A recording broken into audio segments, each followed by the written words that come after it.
Welcome to the belly of the beast, everybody. Okay, that came out very wrong. One of the best events in years, and the event has more to offer than you think. Not only can you get every single eidolon arcane a ridiculous amount faster than doing eidolons, but you can also get a lot of arcane packs to get arcanes of your choice. You can on average get 15 per run in plus minus 6 minutes. 6 minutes is the average run you will have in pubs if you will just do your job. I have consistently been getting about 530 runs, so I really think 6 minutes is fair. In case you already own all of these, you can still get up to 14 packs per hour to buy whatever you want.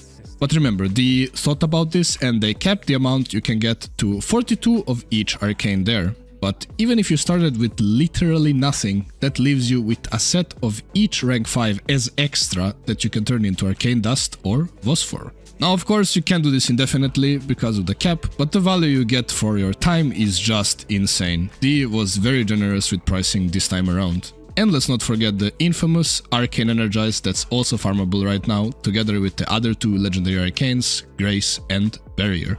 So how to play the new Ascension game mode? I have two suggestions for a frame, Wukong or Titania.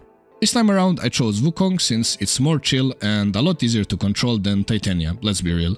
So only thing that really matters here is that your efficiency is 130 and that you have enough duration to sustain your Cloudwalker with Energy Nexus. Also remember that Cloudwalker speed actually scales with sprint speed, so we will go as much sprint speed as possible.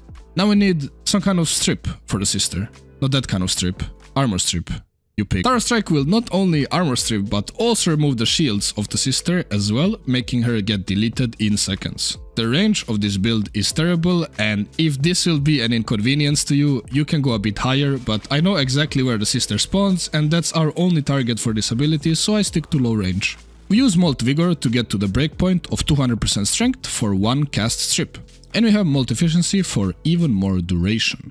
We are gonna be doing it in Steel Path, of course, since you get more arcanes, so if you're worried about survivability, like, come on, you're Wukong, you just can't die, it's physically impossible.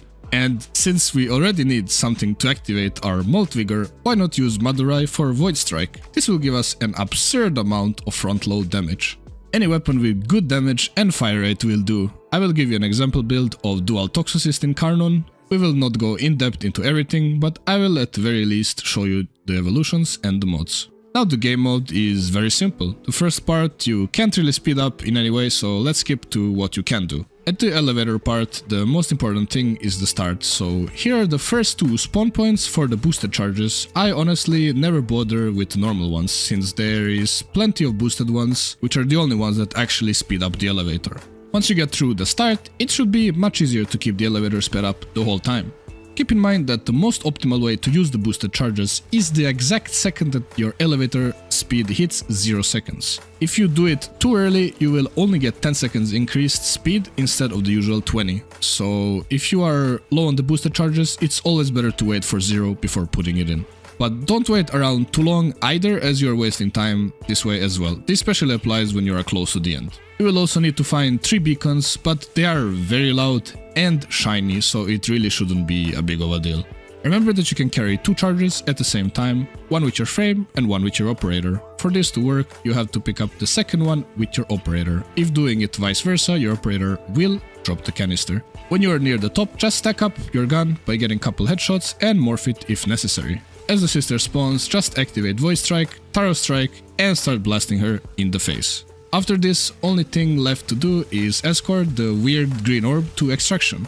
Make sure you actually protect it, since if you don't, you will have to wait around unnecessarily for it to recharge. When you collect enough motes, head off to Larunda Relay on Mercury, fast travel to Ordis and buy any arcanes that you want to have. With any leftover motes, buy the cheapest arcanes. The best ones for dusting are the silver ones that cost only 1, and it's worth to do all the way to golden ones. I didn't do the math of dusting the golden ones, but hey, if you have time, it's probably worth your while, even for just straight selling instead of dusting. After you are done shopping, visit Lloyd in the Sanctum. Give him all your duplicates and get a crazy amount of phosphor. I hope you don't miss out on the event, it's really incredible, especially for people like me who want to collect everything in Warframe. If you enjoyed the video and want to see more, do show some support by dropping a like, subscribe and/or a nice comment. I will catch you in the next one.